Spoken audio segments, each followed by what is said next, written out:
If you've been listening to the Western Huntsman for long enough, you know that the original intention of this podcast was set up to protect the future of hunting from the threats that we face, whether anti-hunters or crazy politicians, whatever the case is. That's why we are proud to welcome SCI, the Safari Club International, first for hunters, organization as a sponsorship to the Western Huntsman. This is a great partnership for us. Safari Club International is a leader in defending the freedom to hunt and promoting sustainable use wildlife conservation worldwide.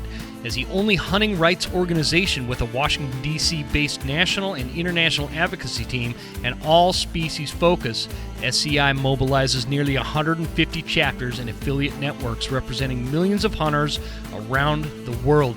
This is a great partnership for us, guys, because they align so well with our mission of saving the future of hunting. They put their money where their mouth is, and I would really encourage you to consider becoming a member. Check it out at safariclub.org.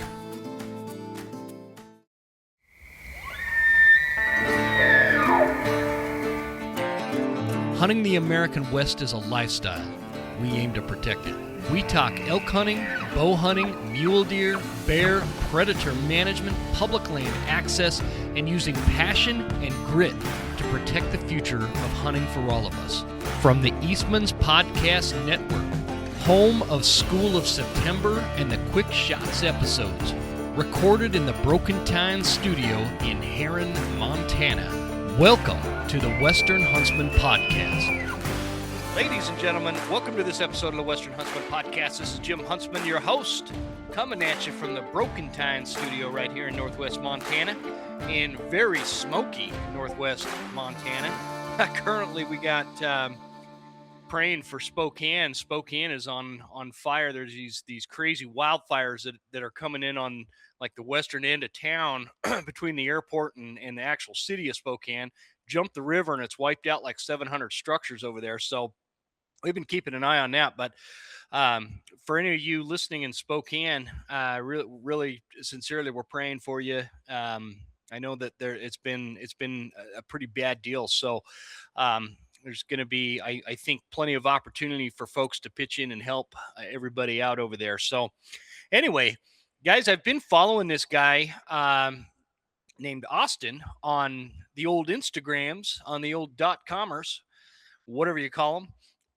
And he's got this page called West of Wild. And it's like, I was kind of first attracted to the name of that because, this is a Western Huntsman. I like all things Western, and West of Wild is just kind of a cool concept. He's got these really good posts from elk hunting to guiding to boats. I really like that you put in there, Austin, boating on your Instagram thing, because I'm like, I love boats, man. I like big boats, little boats, medium boats. Yeah, I like all boats. So guys, welcome my friend Austin Arithson, and I appreciate you joining me, brother man. You bet. I appreciate you having me.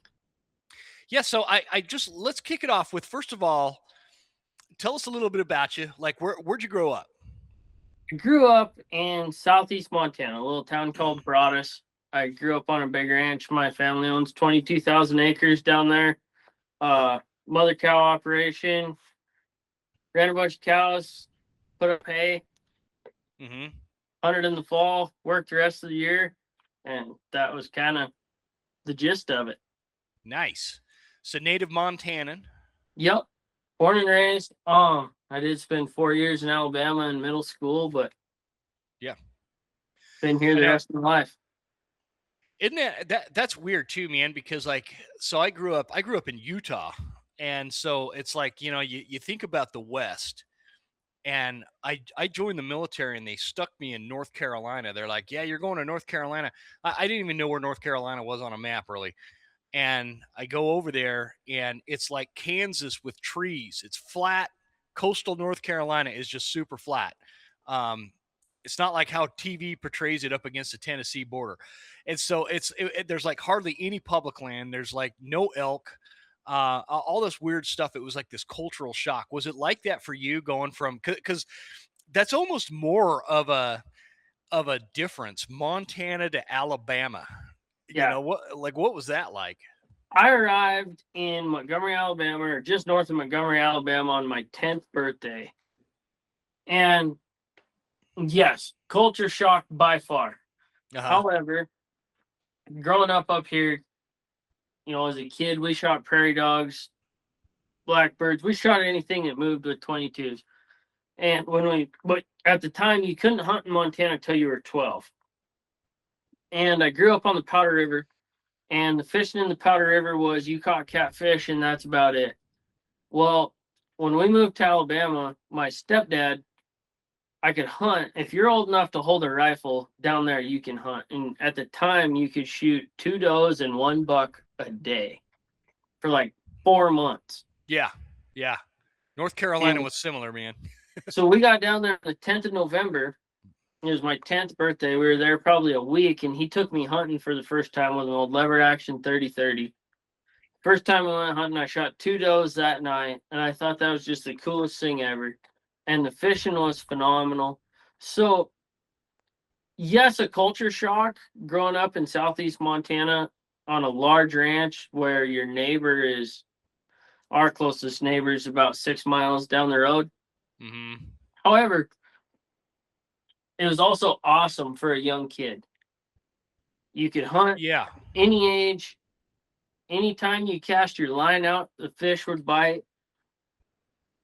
And so, like, I grew up in the outdoors, very rural, all of that, but I attribute Alabama to my love for hunting and fishing, honestly, because it was a high success rate. Yeah. It is, man. North Carolina was the same, dude, from a standpoint of it wasn't like a daily bag limit. It was you bought this thing called the sportsman's license, and you could shoot 4 bucks and 2 does throughout the whole season, and it was like months long, like you were saying. Yeah. And then that included like your bear tag, and like I used to, I was stationed on Camp Lejeune. We'd see bears at night through our night vision, doing like driving Humvees or whatever. But it wasn't quite as opportunity.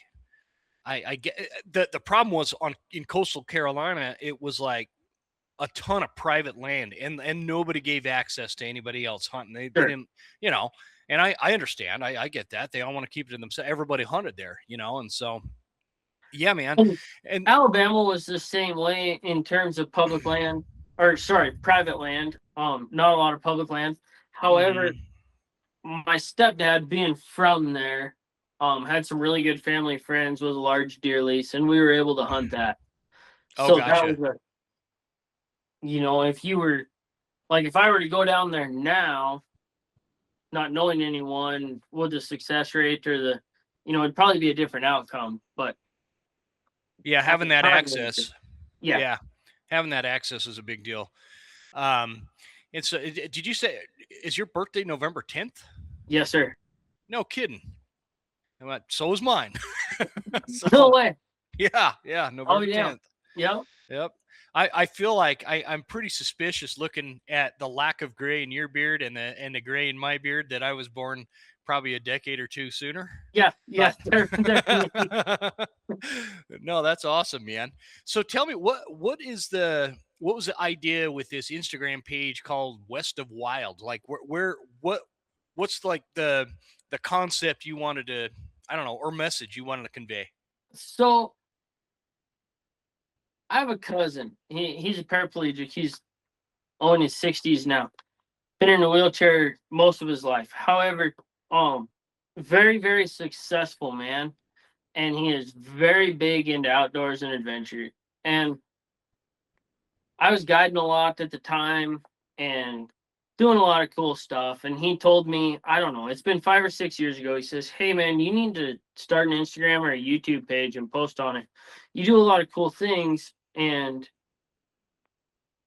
people would enjoy seeing that." And I was like, nobody wants to see what the heck I'm doing. Like, and I just kind of pushed it off. And then it's probably been 3 or 4 years ago now. He talked me into it, and I started this Instagram page called West of Wild. I don't want anybody to know where I am the majority of the time, right? And Mhm. Jared Morrison wrote a song that's called West of East. And just the lyrics in it, listening to it, I was like, oh yeah, I was like, west of wild. Like, I like doing wild things and being out there, but I generally don't want the general public or anybody to know where I'm at or what I'm doing for the most part. So I was thinking west of wild. That's perfect. Anybody ask me where I'm at? Oh, west of wild. And It's like it could be anywhere in the West, you know? it could be That's what's anywhere kind in of the cool west. about it. Yeah, Yeah. I'm just west of wild. And Yeah. I thought, so the initials to that are WOW. And I thought that'd make a cool logo if ever needed, like wow. So I That's just rolled awesome. with it. And we kind of got off track there. So you went to Alabama for 4 years and then you came back to Montana and Yep. you've been guiding for like 14 years, you said? Yep. I And started guiding when I was 20, and I'll be 34 this year. So this will be my 14th year. sweet. So and feel free to, you can throw your outfitter a shout out if you want. I've guided for Powder River Outfitters Powder River. the entire time. Yep. Powder River Outfitters. Sweet. Yeah, Yep. man. I'm a big I'm a big fan of the outfitting space. I guide as well, and the reason I'm that way is because one of the aspects that people don't talk about with what it is from like a not necessarily a business standpoint, more of a lifestyle standpoint, is guiding allows you to immerse yourself fully into the outdoors, and in these rural areas that we live in and where these outfitting operations are most often based out of, it's not easy to make a living. And so having multiple facets of like income streams and things to just put food on the table, guiding is a big part of that. And like, just since I've been guiding, some of the just most salt of the earth folks that I know are guides and outfitters. And they care about their clients. They care about, well, most of them. Let's just say, let's throw Yeah. that, most of No, them. it's just like anything. There's good ones and there's Yeah. bad ones. Yep. Exactly. And I'd say, just like anything, the majority of them are good and their heart's in the right place. There's a few bad apples for sure, and they give the rest of the outfitters, a bad name or whatever. But it's like where I guide, man, some of the locals, they have like this negative connotation or this negative perspective on the local outfitters here, because there's some really good outfitters here. We're pretty dang effective, and it's 80% public land we're hunting on, and so they're like, man, you guys are killing all the elk or you're killing all the deer. Well, that's not true, first of all. But second of all, what you're not talking about is we're also killing all the we're also maxing out the mountain lion quotas, and we're getting wolves down. We're doing a lot of predator management, and that's keeping people coming, and that's feeding the local economy. And I get the gripe. I get that gripe. I don't know, for some reason I always want to like throw that little part out there that people don't realize. We have a lot of deer and elk because the outfitters around here take out these mountain lions in such great numbers that our quota maxes out every year, because these houndsmen are so dang good at what they do. And I'm not one of them. I just tag along on a lot of them. I'm not a houndsman. But what do you have? What are your thoughts on that, Austin? Do you get that kind of same reaction where you're at? We do. We get a lot of the same. So we actually, a buddy of mine that I guide for, Travis Anderson, he leases private land in southeast Montana for mainly deer and antelope, whitetail, mule deer, and antelope. And then in the central part of the state, we have a remote backcountry camp where we take our elk hunters. And you run into that a lot on the private land. Everybody complaining about, oh, you guys get to hunt all the private land. We can't afford to hunt it, this, that, and another. Well, as guides and him being the owner, we don't get to hunt it ourselves either. We are public land hunters. Yeah. Now, from we're going to call it the 1st of September into August through Thanksgiving, we get to see a lot of critters. We harvest a lot of critters on private land. And everybody, the retrospect to that is everybody thinks these outfitters are getting rich, right? Mm-hmm. They're not. No. If you understood, it's a larger sum of cash generally in, and it's a large sum of cash out. We Mm-hmm. maintain a fleet of 15 to 20 Suburbans that take a tank of fuel a day. Yep. Our repair bill on those Suburbans in 1 year was $38,000. That's just the repair bill. That's not counting paying for your leases. We also buy all our groceries locally Mm-hmm. to feed anywhere from 10 to 25 clients a week in a 5-day period in camp. Plus, everybody goes down, does their shopping. Now, this is in a town of 400 people, mind you. Mm-hmm. Goes to town, does their shopping. If they forgot to buy their bow stamp, if they forgot to buy this, they go to town to the little taxidermy where you can buy all of that. Well, then they might buy their orange, buy a knife. You never know what. But just the amount of money and the restaurant where they'll stop and eat lunch sometimes, like the amount of money that it truly brings into that community is astronomical. Yeah. But everybody, especially with this big public land push now, not even the locals, but just people I interact with on a daily basis, like, oh, you're getting to hunt private, this, that, and another. And it's not as they portray it to be, but 90% of them won't sit down and listen to the facts either. Yeah, no, that's very true, man. And it's what you said about, like if you were going to talk from a business aspect, I run some small businesses, and I can tell you the actual net profit of an outfitter is way less than like if I generated the same amount of money revenue from my roofing company and compared that to the identical revenue from an outfitter, my roofing company is going to be way more profitable, because it's like what you said. I mean, just we hire, like the outfitter I guide for hires this chef, that this he's a professional cook, and this guy works his butt off, Yeah, all day long, but they have to pay him very well in order for that food to be ready for when we're bringing these clients back, and the fuel costs, the lodge, the insurance, the liability insurance, taking care of horses, taking care of rigs, paying the that's guides. just it. The I equipment and mean, the hay yeah, and yeah, tents and everything we carry into the backcountry, and it doesn't always last. We might have to replace a tent a year because it didn't get put away right, it molded. Well, then you got another yeah, $4,000 tent you got to buy, and shoeing your horses and saddles and yep, certified weed free hay that you got to pack in, and cubes and grain and just everything that goes into it. It's not, there's a lot of money that exchanges hands. There's a lot of money that yeah. comes in, but A there is a lot of lot people that goes out. benefit. Yeah, yeah. But the outfitter himself isn't laughing all the way to the bank. That's for sure. You No, also have to consider, it's like, again, going back, I own a roofing company, right? Pretty seasonal. There, I put my company into kind of a state of hibernation for a few months, because I'm not roofing in the snow. And I'm not going right. to ask anybody else to do it. But so you can call that seasonal, but there's still 9 months, 10 months out of the year that we're pretty hot and heavy and busy.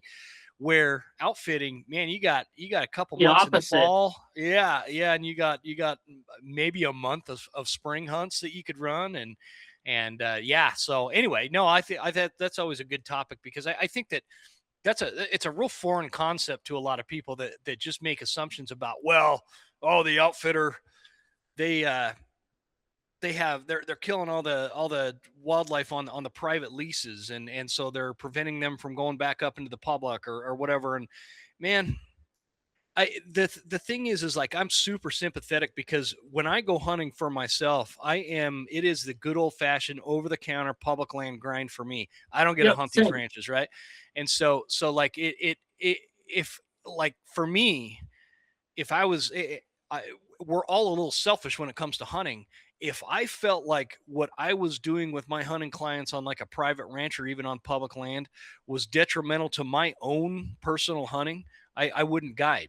But I think that being a guide offers like a really exclusive perspective on wildlife management, public land access, private land management, private land access, and we're able to kind of really uh, understand from a much more wide lens than just this zoomed in. Hey, I went hunting last weekend and didn't see any elk, and it must be because the outfitters have killed it all. And I just kind of I again, as I say it with love to fellow hunters out there, I'd like hunters like you're going to be a happier hunter and a happier human being if you stop looking for these excuses that might have a little bit of merit, but expanding that excuse and exaggerating the merit behind it. For example, the wolves killed all the elk in your unit. The outfitters are killing all the big muleys in your unit. The non-residents are coming in and chasing all the game into the private or what name your excuse. I am not saying for one second that stuff doesn't on a micro scale does happen sometimes. I know a unit in Idaho when I lived in Idaho. I know a unit that got absolutely hammered by wolves. It took out 90% of the population of elk. So I'm not saying that doesn't happen. What I am saying is stop spending your time, whether you're on the Facebooks or Instagrams or whatever, or with your buddies at the bar or whatever, complaining about these excuses that just don't exist to the level that a lot of people like to make them out. Like I can hear wolves howling on my back deck. Guess what else I hear off my back deck? Elk bugling. And so it's like these things, they're just not the problems that people. I don't know how we got on this topic, Austin, but No, it's great though. we're going on a rant. No, and that's great because I have a lot of rants along the same topics, and there is some merit to some of it. Mm-hmm. The other thing you're gonna hear, especially in the state of Montana, and you'll run into it in Idaho. I don't care where you go, but the people bitching about out-of-state hunters. The out-of-state hunters aren't the problem. However, how do I want to word this? Sorry, I'm trying to word this politically correct or try to be as proper as possible. Man, I have the people that listen to this show are like the saltiest audience on the planet, man. What we're going to call them is transplants. The people that have moved to Montana. Are they the problem? Oh, I don't know. During COVID, there's 30,000 people moved to Bozeman in 1 month. Yeah. That's 1 month. Dude. That's, if you say, so we're going to take 25% of that bought a hunting license. Maybe more. Mm-hmm. We don't know. Maybe it was 100%. We don't know. That was in 1 month. Well, you can now go and buy an elk tag for $20-25 as a resident 6 months later. So everybody's still blaming out-of-state hunters for all of these problems. Well, it's no longer out-of-state hunters. They're residents. It's new residents. Yeah, man. When I started this podcast, man, I lived in a town called Hayden, Idaho, which is just north out of Coeur d'Alene, Idaho. Awesome small little community when we first arrived. And the sign coming into Hayden said Hayden, Idaho population, it was like 9,500, roughly 9,500. And I just went through there because it's not very far from where I live now and on the Montana side, but I just went through there last week. And I left Hayden, Idaho in 2020 during the whole COVID ruckus. Yep. Or maybe it was 2021. I don't remember, man. It was 5 or 6 years ago, right? Not very long ago. I just drove through there. It went from 9,500. It is almost 20,000 now. That's like a massive jump. That's a massive jump. And I can't say anything. I've moved from I've lived in Utah, I've lived in Idaho, and I've lived in Montana. Those are my like 3 home states that I still consider all 3 of them home in some way, shape, or form. But for sure. And so and honestly, I don't blame a lot of the people. The vast majority of them are coming from California and Washington State. coming into Idaho and Montana and Wyoming for a fact. So there's a couple things I'd like to talk about with that, man, because it doesn't. First of all, you know what really annoys me about it, dude, is we have like these influencer type realtors that create Yep. these giant platforms on like Instagram or whatever, and they're always making these videos of, oh, if you're looking for like, real relaxed lakeside living in Montana, and they're showing drone footage of the lake and people laughing and jumping off a dock, and nobody's on the highway. What they don't show you is the cluster F that it is in July when you guys like you and I are just trying to get to work, and there's three freaking 45-foot motorhomes going 20 miles an hour in a 50 and making us late for work, and they don't show you the 4 feet of snow. I was They gonna don't say they show don't you show you like, February yeah, they don't show you any of that. unless they're And advertising to the skiers. yeah, and they're showing perfect conditions and plowed roads to those guys, and it's these real estate influencers that are painting an inaccurate picture of what the reality is. Like life in Montana and Idaho and these places in the real rural areas. I'm not talking about like Boise or Bozeman. It is very difficult to live here year round. I'm an And hour from. pretending. Yeah, I'm an hour from the nearest town, man. Like, so when it's a really bad snowstorm and we're short on mayonnaise or something, it's not like just a jump in the truck and Yeah, run down the road. gonna have to mix up an egg and Yeah, call her get good. Like, yeah, call her good.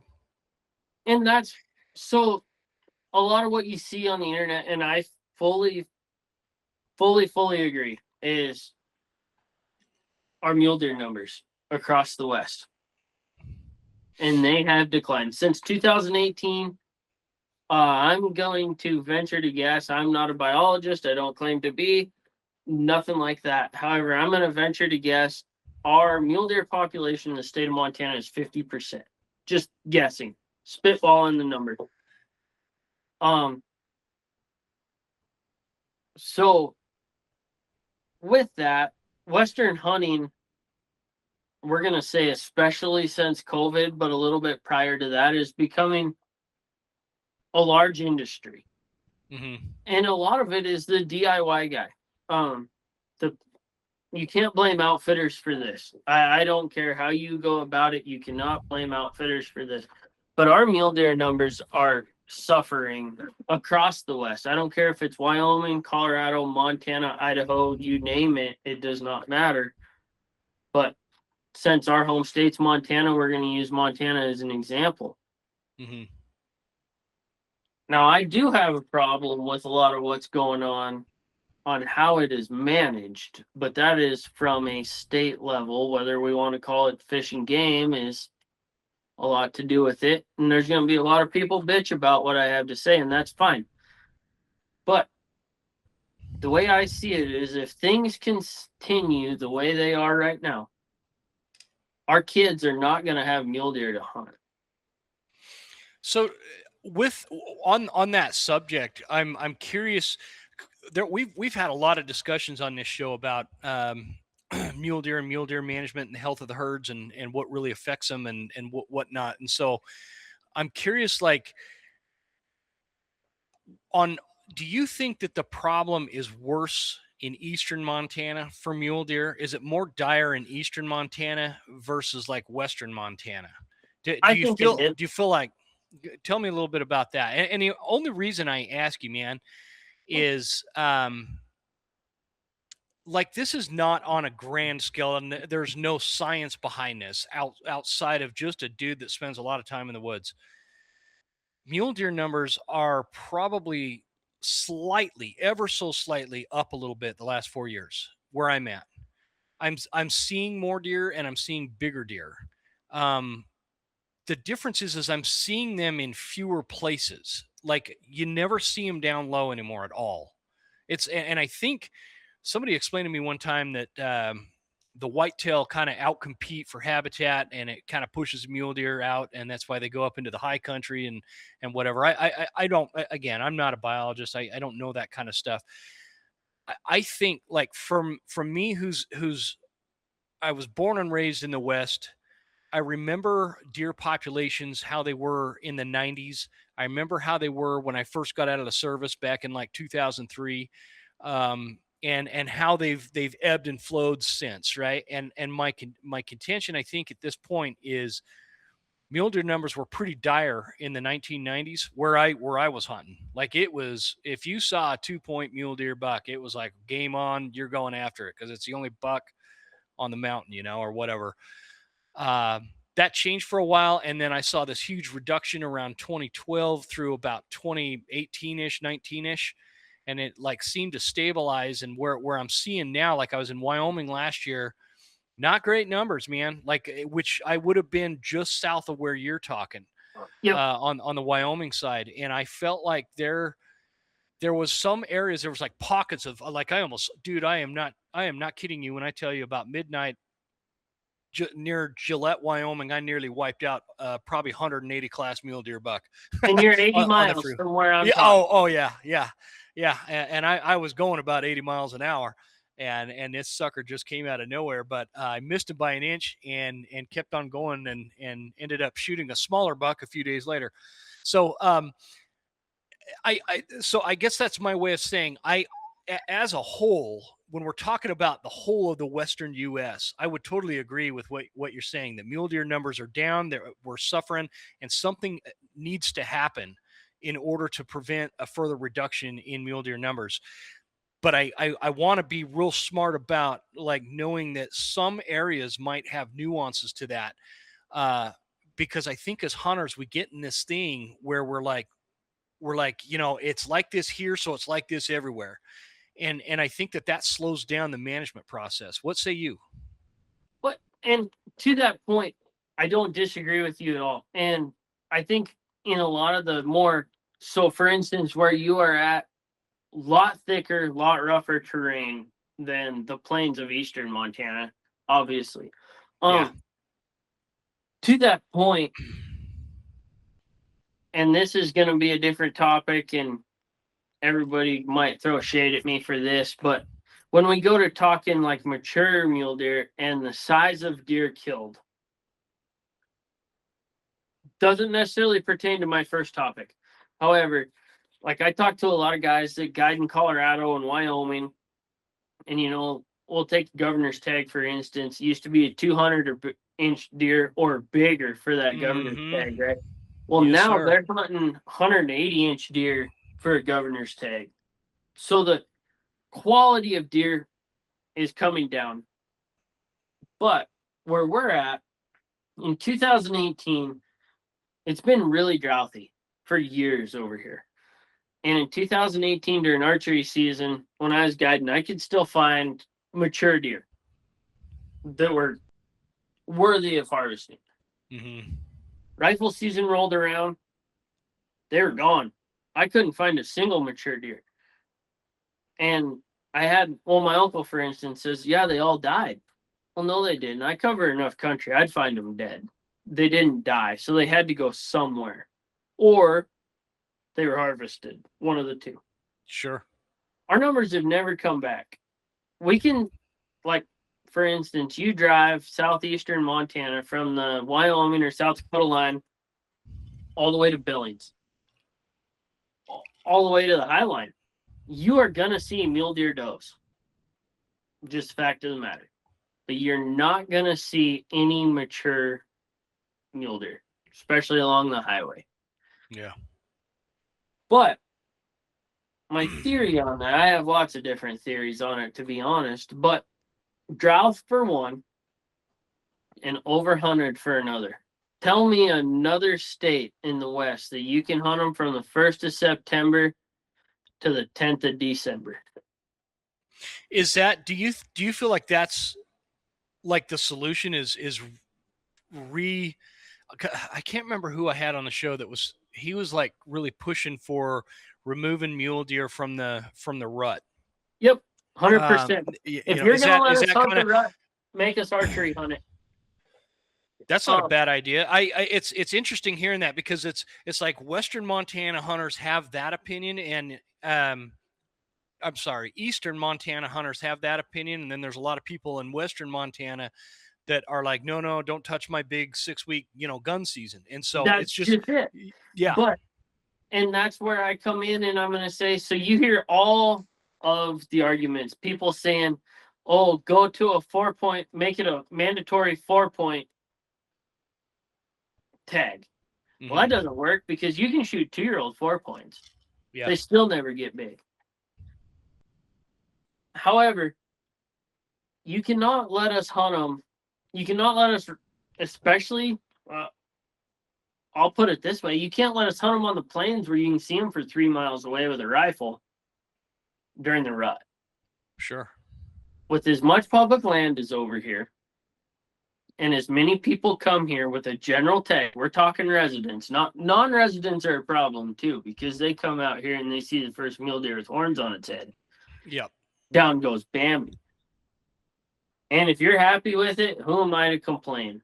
But if we keep slaughtering them like we're slaughtering them right now, there's not going to be any mule deer left to hunt. So, whether you want to separate the state, do it region by region, I don't care how you want to do it. Let us put it on a draw over here, where you have to draw it, and say the odds are once every 3 or 4 years. I'm content with that, to know that I can hunt mature quality mule deer 1 out of every 4 years. Yeah. I haven't shot a mule deer in 9 years. Really? Nope. That one I got in Wyoming last year was the first one I'd killed in about 5 years. Just because we have some killer whitetail hunting here. That's the same way. We got these huge mountain, public land whitetail bucks out here, and they're so much fun. I got a pretty decent one last year too, but yeah, man, and that's the thing.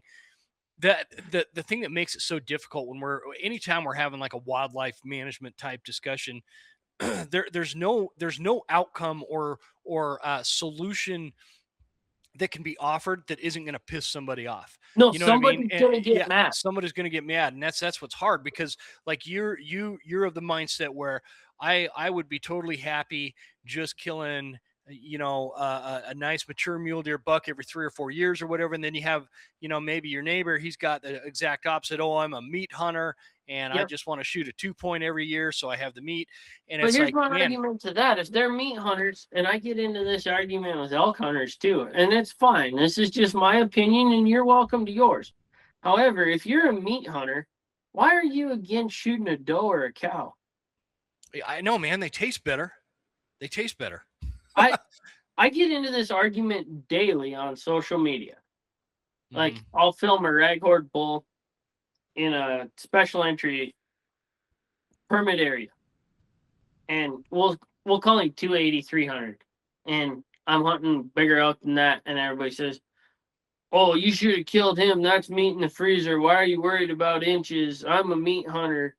And the same thing goes for the deer. I'm a meat hunter. Yeah, me too. But that's what does and cows are for. Mm-hmm. If I'm going to harvest something with horns on his head, he's going to be mature. And he's going to be worthy. Sure. If not, I'm content shooting a dry doe or a dry cow for meat in my freezer, because that's what we live on also. Yeah. Yeah. But why are you worried about shooting a 2 and 3 year old deer or elk versus letting them grow up? That's my argument. Yeah, and again, I think I go back to everybody. See, like for me, when it comes to for the country that we hunt up here, it's not a great idea to go try to be a trophy elk hunter here. This isn't trophy country, right? And so I'm content. You can't shoot spikes here.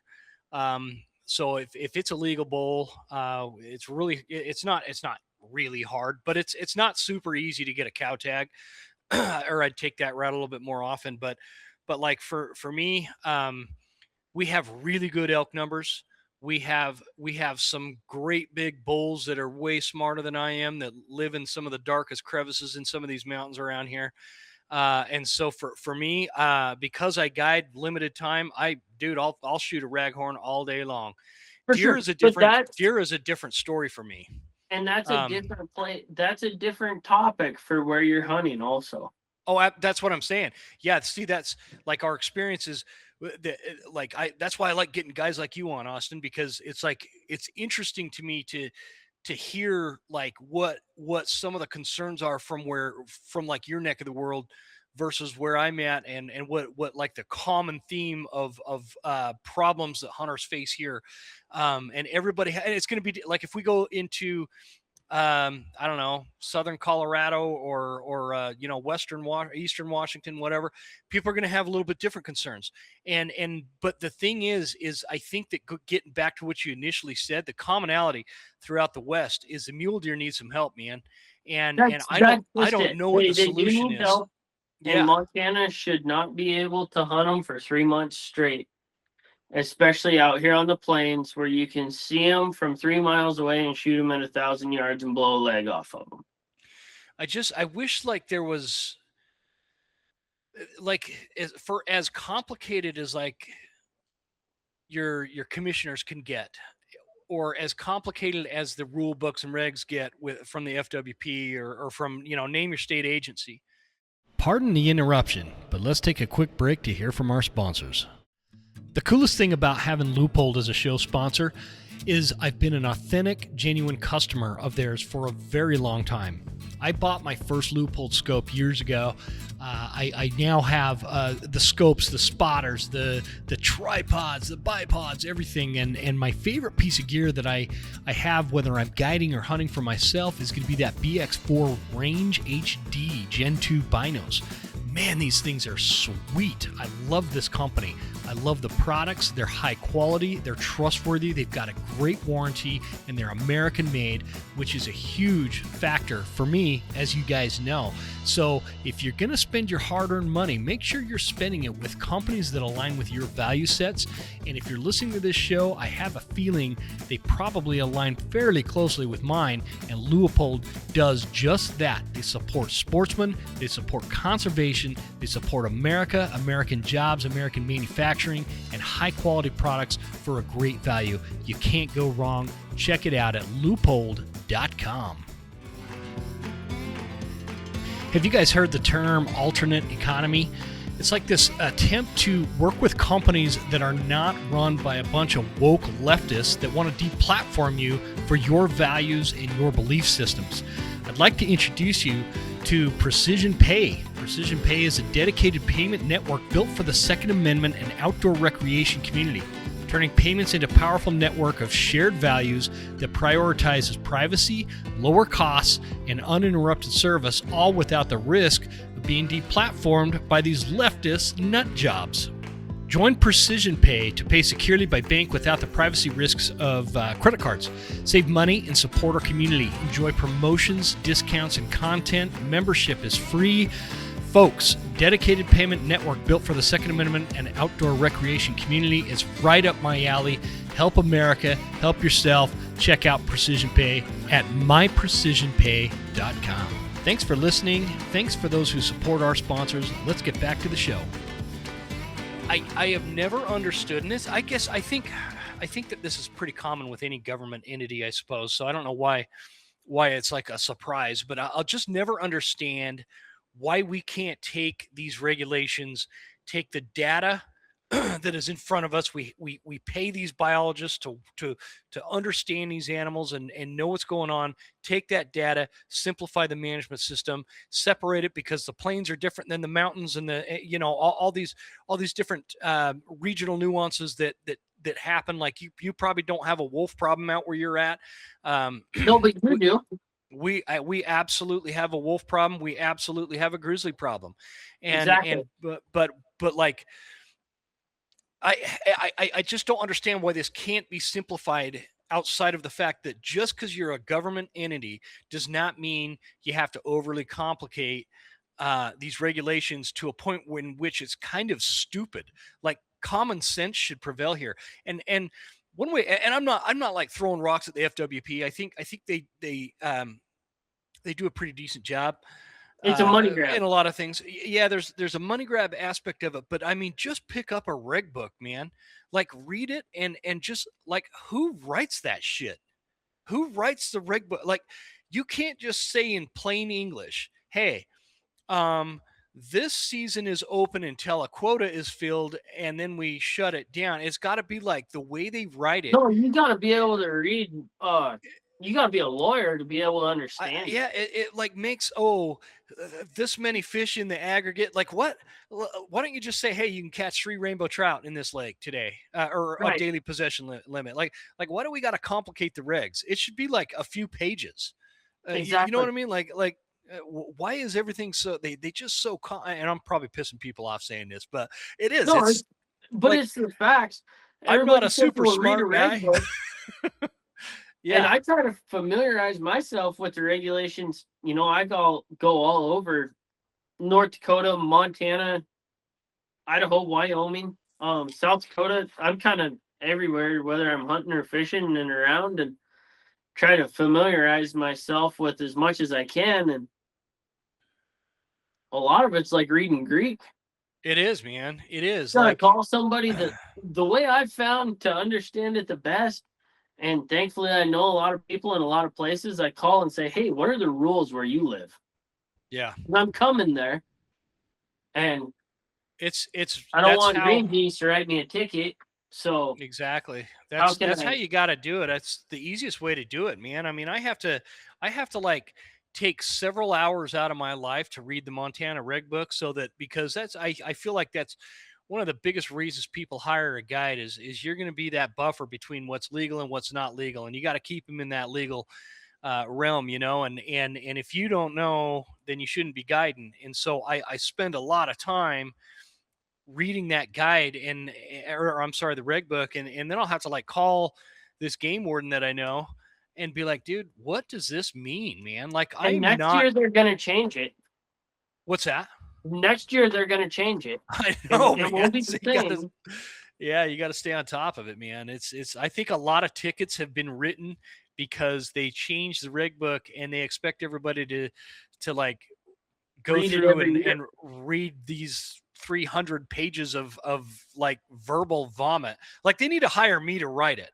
Like okay, Correct. what's the rule? How much orange does a hunter need? Okay, here, let's write it like this. You should wear an orange vest or you're going to get a ticket, right? And then Like you need to put out a large post that gets shared to everybody that says, "Okay, this year you're no longer allowed to shoot spikes in this unit." Whereas in yeah, the past, it used to be you could shoot cows and spikes. You're not allowed to no more on your cow tag or even the yeah, bull tag. A spike is no longer legal. Well, for the last 40 years, it has. So Bill, he used to drive up a logging road Thanksgiving Day every year and whack him the first spike he seen, and that was his winter meat. He yep, goes and does that. Well, now he's got a ticket because he can't shoot spikes here no more. yeah, yeah, Well, since yeah, 1970, you could. yeah. So And they every year do, you got to reread it. yep. And they're just like they're all the Western states are like this too, man. I gotta say though, Montana's reg book is next level confusing. Yep. It kind of.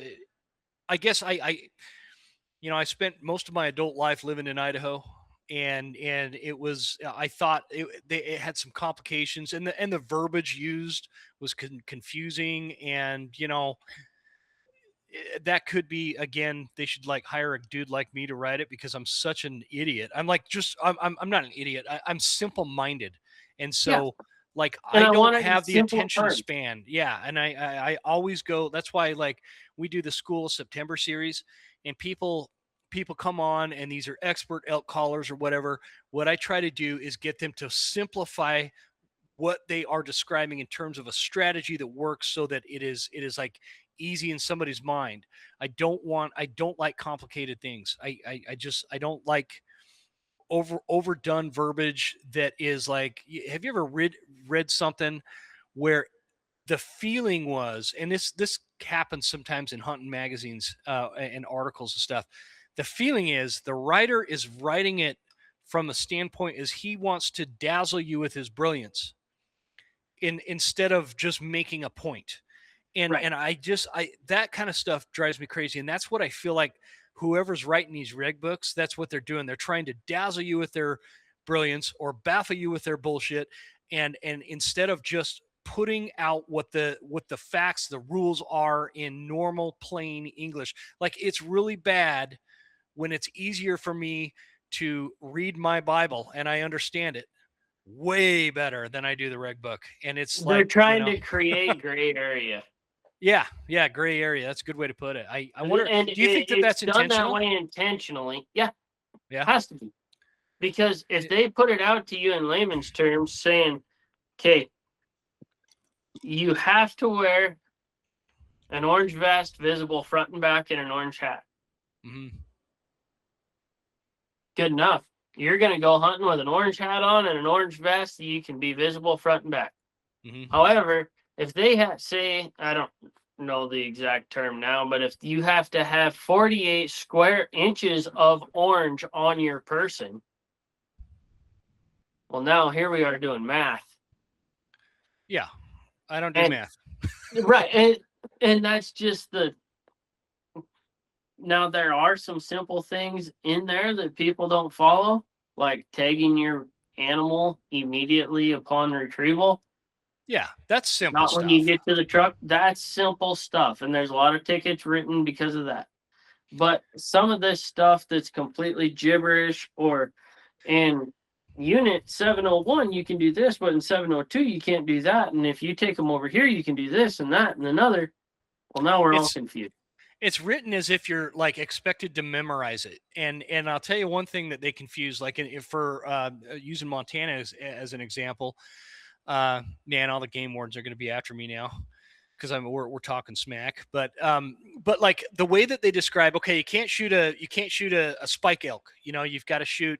It's got to be a branch antler bull, and the way that they describe it is so confusing, man. It took me, like, I had to like take the reg book to this buddy of mine who's been guiding here for over 20 years and be like, man, explain this to me in English. I don't get it.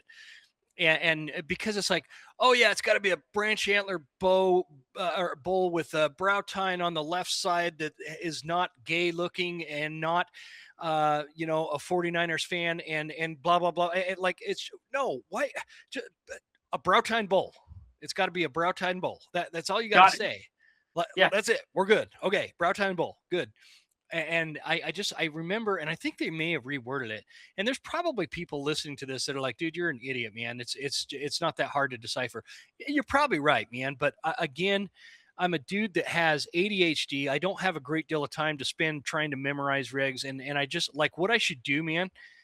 This is a good idea, Austin. I might do this. I'm going to take a reg book and I'm going to read it on the podcast. Like, I'm going to read certain paragraphs or whatever, And then or interpret it. rules, and interpret it, and then fix how it should be written, because now I feel like I'm not explaining it fully because I don't have one right in front of me and I haven't read one for a couple months or whatever. I haven't. And Yeah. I'm the same you know what I way. mean? And so it's like, Besides, I have read some fishing regulations for different parts of the state recently, but I haven't Yeah. read hunting regs since last year. So yeah, I haven't either. And so it's time to pull out the old rig book, but I might do that. I might just be like, okay, here's how you're explaining it.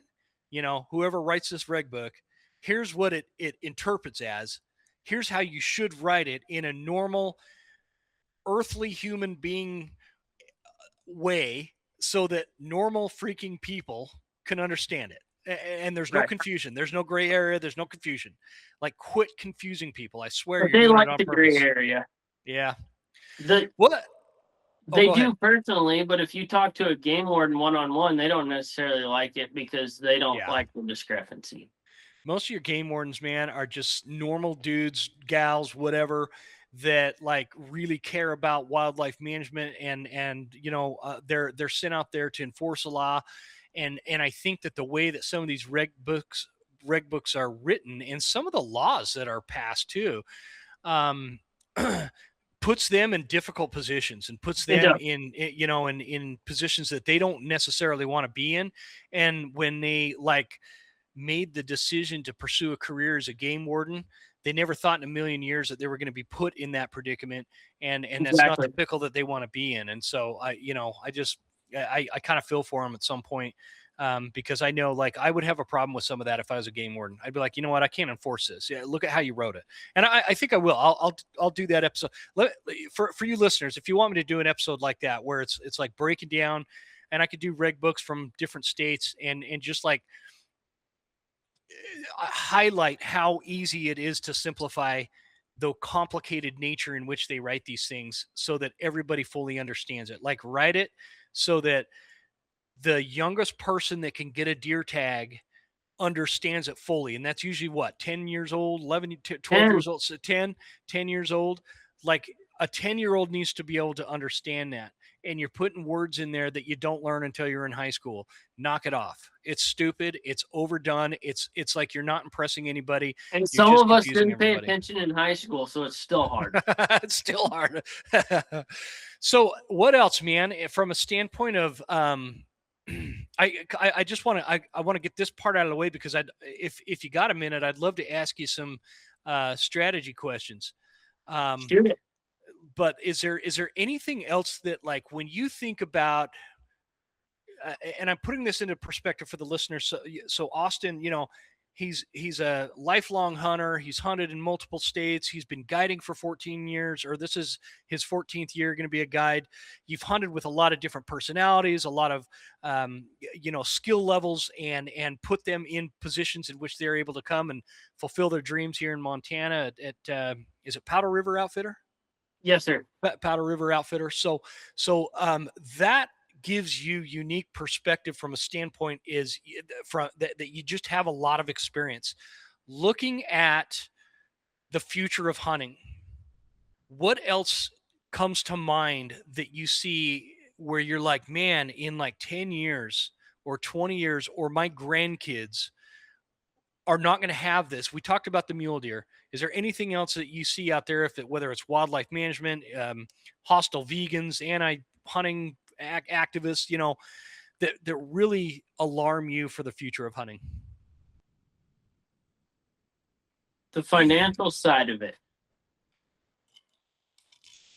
That being said, we hopefully, depending on the way this country goes, we're still going to have public land to hunt.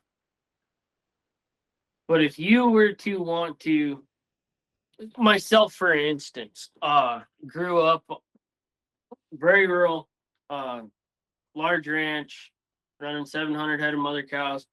However, if I want to go and buy my own piece of property, I can no longer afford it. And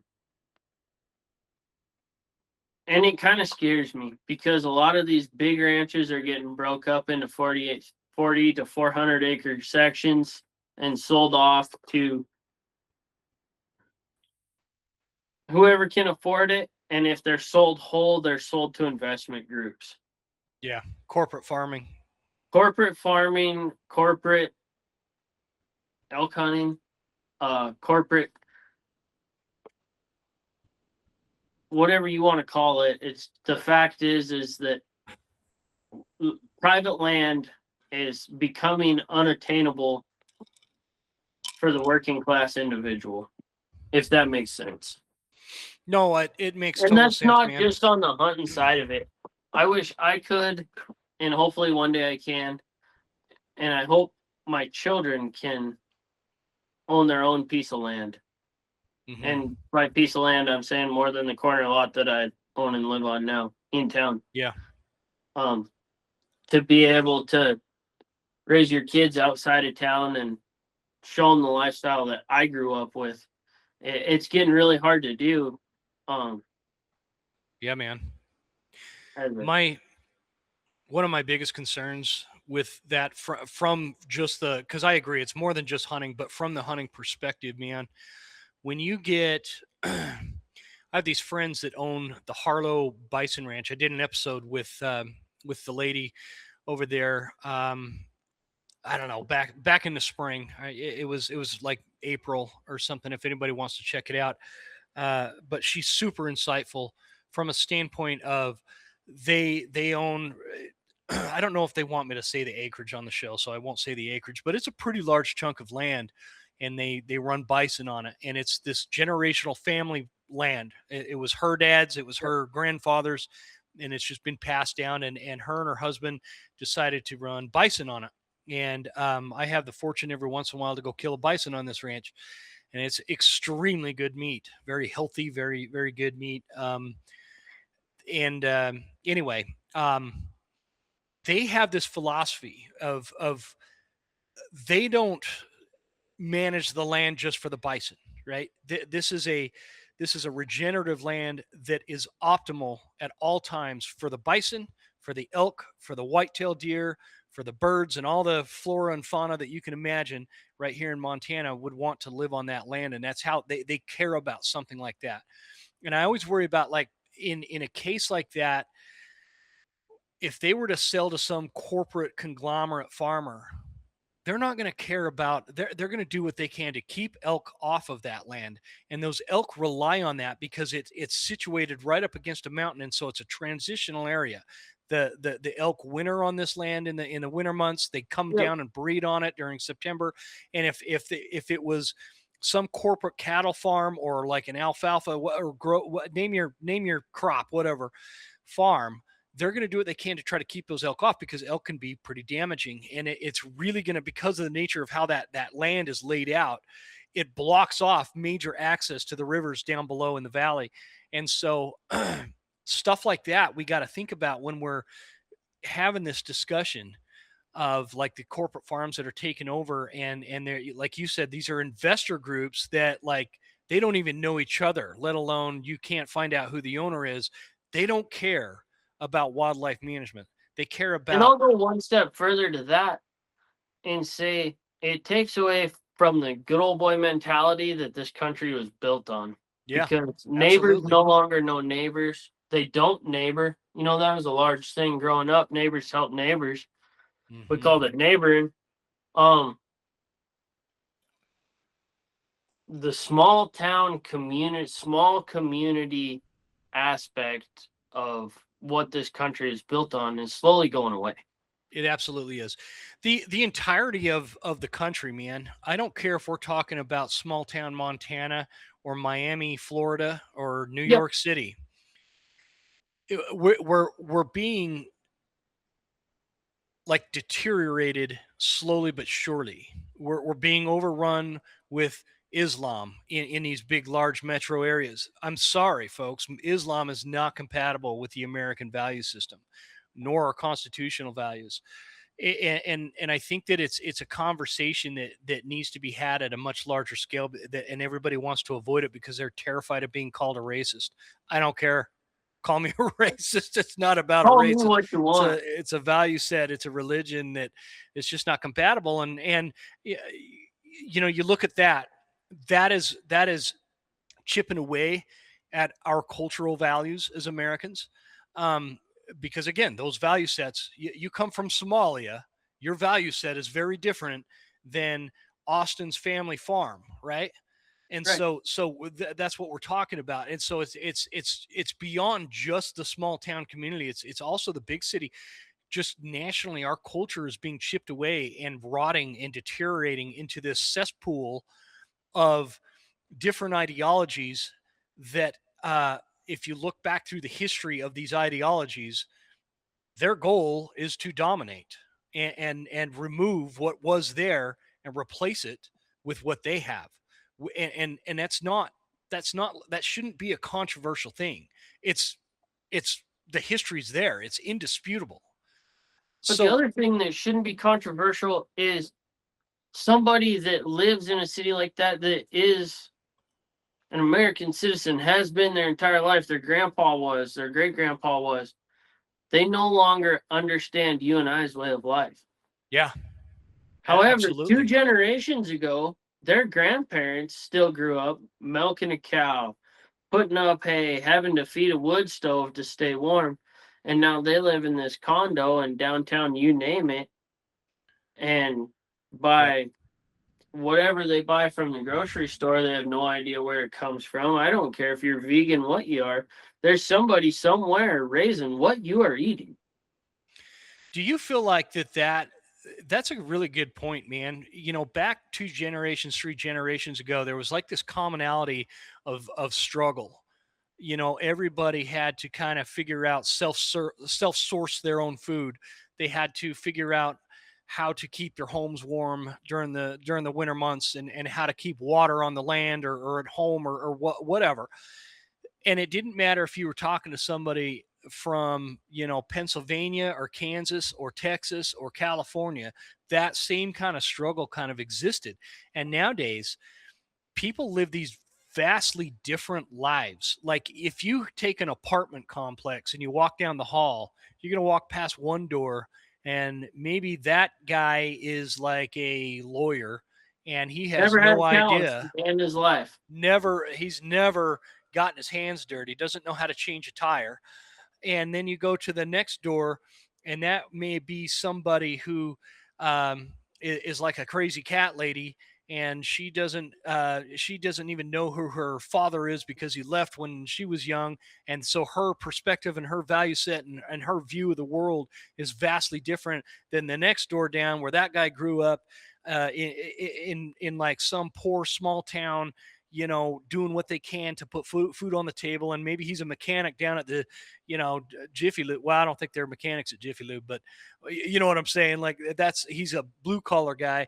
And it's Yep. like this cesspool of different people that don't interact. They don't ever talk to each other. The lawyer thinks he's above the mechanic.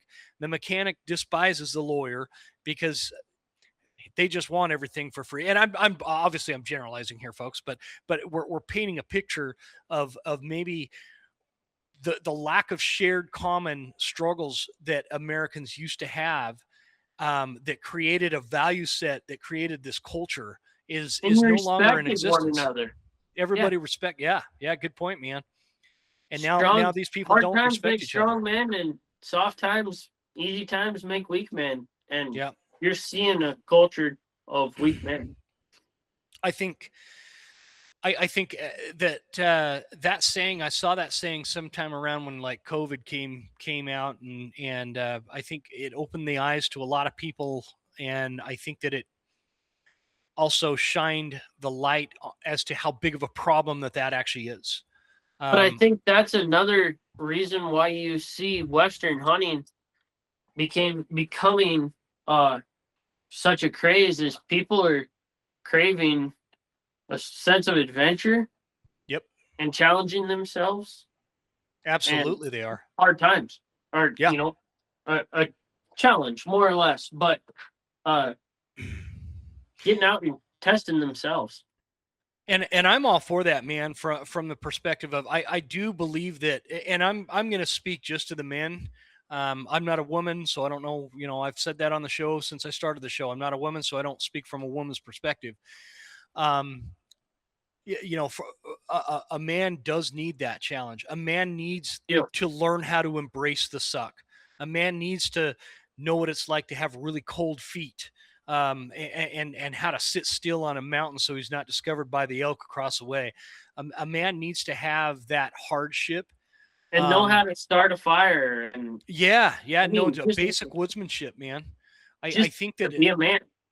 Yeah, man. Every once in a while, I have to travel to these big metro areas. Like we went to a wedding in San Diego last year, and like I'd walk into like a public bathroom, and the dudes were like staring at themselves in the mirror and fixing their hair, and like it just, I don't understand that. That's you don't see that in Montana, Right? And so it was so weird, man. But it's just to that point. What was that guy's name what was that book called? His name's John Eldridge. He wrote, I'm reading it. Wild Hold on. at Heart. Yeah, Wild at I was Heart. going to say, I just finished it for like the third time, and I was going to say John Eldridge. Right. And every man needs to read at least the first chapter of that book. Every man should read that book. Every like that should be like required reading before you can even graduate high school, because he talks about this need that I have yet to be able to disprove, is men need a battle to fight, an adventure to live, and a beauty to rescue. And those are the three needs of a man. We have to feel those things. Otherwise we lose it, and we allow Islam to take us over because we're just asleep at the wheel. And if you no longer crave those three things as a man, can you label yourself as a man? Right. I just don't see how. I don't see how. Honest question. What? Say that again. And if you don't feel those three needs as a man, can you label yourself a man? No, I don't know that you can. I don't know. I don't know that a dude that is unwilling to challenge himself in a dangerous place is really truly a man. I think that that person spends their whole life yearning to be a man, but never puts themselves in a dangerous position. And by dangerous, I mean hiking a mountain in the backcountry somewhere in the snow, Uncomfortable. or Uncomfortable. uncomfortable. Do something Uncomfortable is yeah. uncomfortable. Do something uncomfortable. Do something I'm not challenging. saying you gotta go knife fight a grizzly bear, but just do something that gets you out of your comfort zone. Yeah, I agree. I agree. I think that's a great conversation, and I think it's one that needs to be had more often, because we are, man, as a society, we're losing this sense of self as Americans that are supposed to be self-reliant, independent, gritty, tough, and loving to our families. We're missing that nowadays, and I think of a lot of that. Just, it always makes people mad, but the broken families, the lack of God, all these things that just contribute to this breakdown of society, and it's gonna bite us, man. It's coming quick too. It's gonna bite It us. is. It is. So anyway, well, let's shift gears, man. We were talking pretty heavy stuff there for a minute. What if we Yeah. shifted gears? I always like to ask guides when I get a guide on the show, a series of like hunting, tactical, strategic type questions, starting with everybody, what's top of mind always in August when I'm recording the show, and this is just based on like the messages and emails and stuff that the show gets, is elk hunting, right? Everybody's looking forward. We got archery season knocking on our door, rifle season right behind it, just coming up the driveway. All this stuff's coming down the pike, and so like when let's talk elk for a minute. As a guide and as a hunter that kind of sees what else is going on out there on the mountain and whatnot, is there a handful of mistakes that you see consistently that cost people notch tags when it comes to elk hunting specifically? Whether locating elk, whether calling elk, whether making a play on elk that they see off in the, I know you hunt some pretty open country. What are some like, or maybe it's something like they don't get out of the truck enough. They don't go up the trailhead far enough, or whatever. What do you see as like some major mistakes that elk hunters make? It's a catch-22 on some of it. Some people don't get out of the truck enough. Some people go too far and walk right past elk. Slow down. First off, you have to get out of it and you have to shut it off. You cannot bugle out your window with your side-by-side running and expect to hear an elk bugle back at you. I always get a chuckle out of that point, man, because it's for guys like you and I, it's really funny hearing you can't just bugle right off the road on the with your forerunner we're running. But man, every single year I hear guys doing that. Oh, you see it all the time. You see it all the time. They'll hang it right out the window, won't even shut it off. Yeah, I honk know. on their horn and away they go. But then you have the dedicated guy that's been watching who on Instagram or YouTube or however you look at it, and they think they need to go 10 miles in. Well, they just walked past most of the elk. Yeah, I would agree. So that is a catch-22. Another thing is a lot of people get too hung up on calling, I feel like. You can bugle at them at night. You can bugle to locate them. But if there's a bull 600 yards away, you can't bugle at him and expect him to come and want to, see what you're doing or fight you. Yeah. If you're looking at an elk 600 yards away, get your wind right and figure out how to get within 80 yards of him before you ever touch your bugle tube. It's just not going to happen. And if you're hunting a herd bull with a bunch of cows, cow calling ain't going to help either. It's just not. He's not going to leave his cows to come and find one lone cow, in my opinion. No, I think that's I think that's pretty consistent, man. I across the West, I cow calls can be very effective, but if you're trying to call a herd bull away from his cows, a cow call is not the way to do it. It's not. And then bugling at him ain't gonna do anything because he's gonna scoop them up, or that lead cow's gonna scoop them up, and they're gonna head off in the other direction if you're 200 yards away. Now, if you're Yeah. 180, if you're in there close with him, you got your wind right, and you want him in your lap, and you can bugle. If you're 80 yards from him, go ahead and bugle at him. But you see these guys marching around all the time, honking on their horn and trying to cow call in them elk or across the drainage. All you're doing is letting them know where you're at. Yeah. Yeah, I couldn't agree more. Were you like in your neck of the woods, man? I've been over there a few times. I've never hunted it. I'm always blown away at like these big honking bulls that get taken out in like these rolling prairie type land country. Is that where you're hunting elk at? Is it that kind of country, or are you up in the high country, I'm in the mainly in the mountains? high country. Are you? Okay. Yeah. I And just I guide in the mountains in central Montana. Okay, so it's not out where I was thinking. That's where you're guiding for like muleys and goats and stuff. Okay. Yeah. And So, I have hunted down there myself. uh-huh. Growing up there, I didn't draw the tag this year, but I have hunted down there quite a bit myself. But I generally I don't call much down there. Really? No, I don't.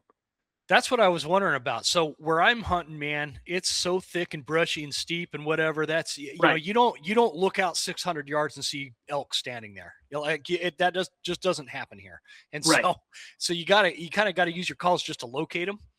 And so I want to get somebody on that like really knows that open rolly country, because I've always wondered like how in the world do you call elk in that open country? Like they have to see you.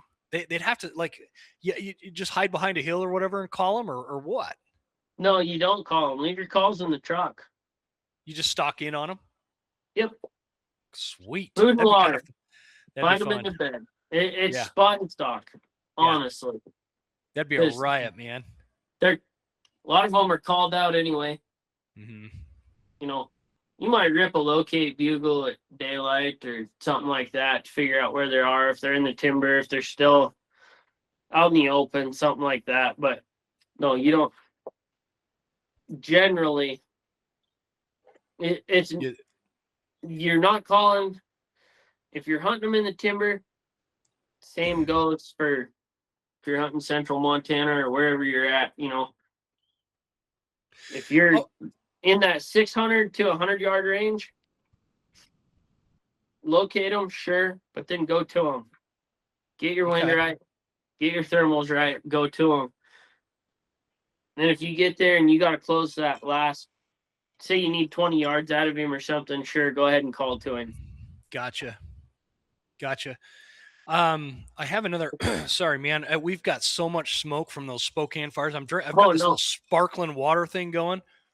you're good. I'm trying to keep it on the throat, but I'm like losing my voice here. um, I got another question for you. I want to throw some love to the rifle hunters, because a lot of this show is we're always focused on archery elk and doing the School of September and whatnot. So, what about? I'm curious what your take. Again, these for the listeners. These questions change when I have a guy that has been guiding for over a decade. You're gonna learn a lot from somebody like that in this scenario type question that I'm going to ask. Actually, it's not even scenario type. This is a location type. So you're guiding hunters. It's rifle season. Maybe there's a little bit of snow up in the higher country. Not so much in the lower country, but you're going out. Maybe Austin, it's an area you haven't been in for a long time, or maybe you've never been on up that drainage or on that side of the mountain or whatever. Point is I say this because like you probably like me, I know what drainages hold the elk, right? I know where the elk are at. So Yep. I'm talking like, okay, Austin, I'm your new outfitter, and I'm just throwing you back into these mountains you've never been into before, and you need to go in there and find some elk for your hunters. what are you looking for on a mountain to give you the highest chance of actually locating elk? What is like a feature or set of features throughout the landscape or whatever that is going to tell you, kind of paint the story that this is definitely where the elk are going to be? And a lot of this I know is kind of instinctual and is hard to explain, but um like I have things that I kind of know, okay, I'm looking at this, that's going on this mountain. There's going to be elk in there. Do you have something like that? So they have to eat and they have to drink, right? Mhm. I'm gonna find water for one. And then depending on what type of terrain I'm hunting, if I'm hunting really steep country, I'm gonna find a plateau. I'm gonna find somewhere where it's not straight up and straight down. And it may be halfway up that mountain where it levels off just a little bit. Now I'm not talking dead level, but if you're going up like this and then all of a sudden you have a bench that's less of an angle, generally where it's a little bit more open and not Mhm. as thick, preferably where we can glass it if we're rifle hunting. I'm Mhm. going to spend a lot of time behind my glass if I can. Now, I know where you're at it, that's damn hard to do. There's But areas. There's areas we can glass. It's just not.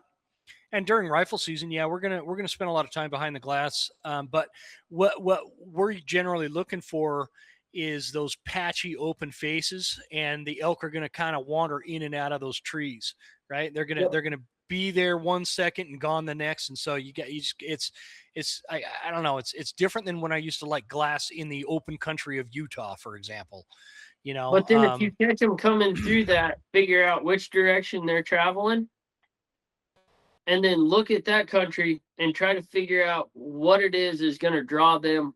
Are they traveling through there because then it gets really thick and they're going to bed down? Or are they traveling through there because there's a plateau somewhere on it where they're traveling through there and then they're going to try to get out there and feed yeah, yeah, good point. and So try to catch them? If you can get a location on elk, like if you can spot them and they're traveling, one, are they traveling because they got pushed, or are they traveling just because they're elk and they travel?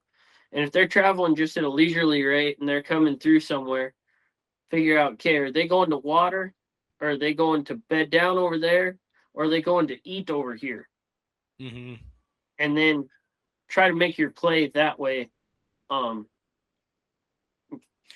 if you can figure out what their motive is. So Do you do you ever use any calls like beyond September at all? it depends. I'll cow call a little bit, but I've had times too where I'll be in the mountains guiding and 10th of November, they're still bugling. Mm-hmm. And if they're bugling, uh, generally I still won't call at them, but I'll damn sure use them calling to each other to get Sure. after it. Yeah, man. Yeah, I I've But always that I third D cycle could go all the way into rifle season. mm-hmm. You know, last year I felt like 90% of the rut on, or 90% of the elk on this side of the state rutted in August. I And know it then kind of felt like that. It kind of felt like that here, man. We had one good solid rut week in September where the elk were just on fire. But man, after that, we didn't have that over here, but oh, the you didn't? last week of August was super cool. It was getting kind of freezing at night a little bit, and you know, 30s, 40s each night, and the elk were bugling. And then season opened, and it turned off 104 degrees, and we had fires, and they went dead Wow. silent. Stayed in the Wow. timber, Huh. and it was damn hard to hunt. It's so weird. Like everybody has I want to have like this solid opinion, like, hey, this week, right? This week in September is the best for rut action, or the first week or the last week or whatever. But man, it just kind of changes every year, So it's and going to change every year, and it's going yeah, to be dependent on the year prior. And I also think it's dependent on the type of spring you're going to have hmm sometimes. I mean, they're animals, and if they're gonna have a really, really hard winter or a really, really hard spring, I feel like that's God's way of making them either calve earlier or later, just depending on what type Yeah. of winter or spring we're gonna have. I mean, God still has a hand in this, and Yep. that's kind of His way of dictating it. If we're gonna get Absolutely. 6 foot of snow in February and March, He might not have them calve till May, so they're gonna rut a little later. Whereas if we're gonna have a pretty mild open winter and nice spring, then they're gonna rut a little earlier. Interesting. I've always said like the bugling action in September can really tell you a lot about what kind of winter you're going to have coming up, huh? Yep. It's funny how that works. Well, this has been a good talk, man. I really appreciate you coming on the show. We should do this again, man. Like, let's maybe get through season and do it again, maybe in the spring or something, and jump back on, and we could pick up where we left off. And I like continuing on, especially the wildlife management, like mule deer stuff. I like continuing on those conversations with kind of the same people through the years to see, um, because opinions change, or maybe some new information has come your way, or like, I like to kind of see how people's thought processes work with that kind of stuff, because we're the hunters, man. And especially as guides, we're out there, generally speaking, a lot more than everybody else. And so it's like, I want to know what your thoughts are on what kind of mule deer numbers you're seeing, what kind of rut action you're seeing, and what do you think would help these numbers, because something's got to give with these muleys. Or like you said, we're not going to have a lot of mule deer for future generations. So definitely let's keep in touch on that. Um, Tell everybody where they can find you, brother man. West of Wild, West _of_ Wild 1 on Instagram, and just West of Wild on Facebook. Cool. Yeah, and guys, that link will be in the show notes. So if you got to check out Austin, he's got a great Instagram page, so make sure you check that out. It's really entertaining. You come up, you're pretty creative, man. I So, appreciate it. It's a yeah. little bit of everything. Yeah, and that's the We might point, be man. fishing one day, camping the next, might be hanging out with the family, doing whatever. Or we might be hunting elk or bears, or you never know what we're gonna be doing, but Yeah, it's a man. little bit of everything. I should do more. I should post more of that stuff, man. Like the stuff that I do here. And like earlier this week, we were picking huckleberries for we've got the world famous huckleberry festival coming up this weekend. And my daughters always enter into the baking contest, and one of them has won every year for the last 5 years. And so, awesome. like one or the other, not the same one every time. One of them, so they're always in like this big competition.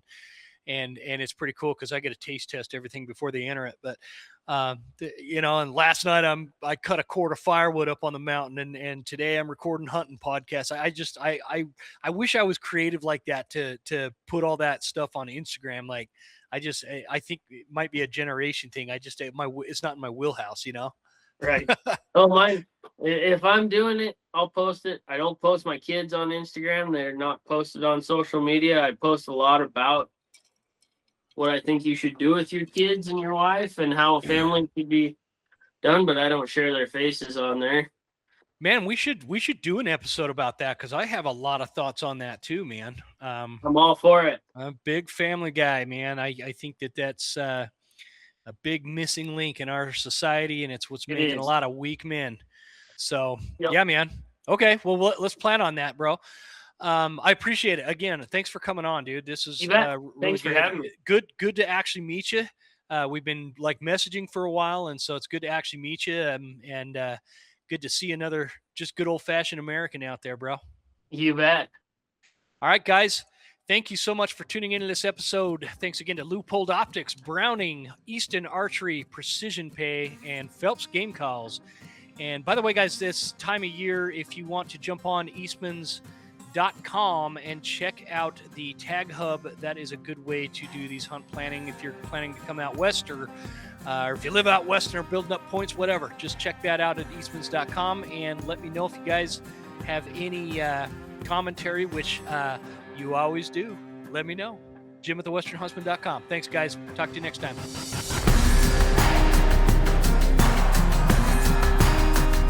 You made it. That's the end of the episode. Thank you so much for tuning in. Please make sure you're following us on Instagram at The Western Huntsman and write us a good review at Apple Podcasts. Thanks, guys. See you next time. Stay Western, and I'll see you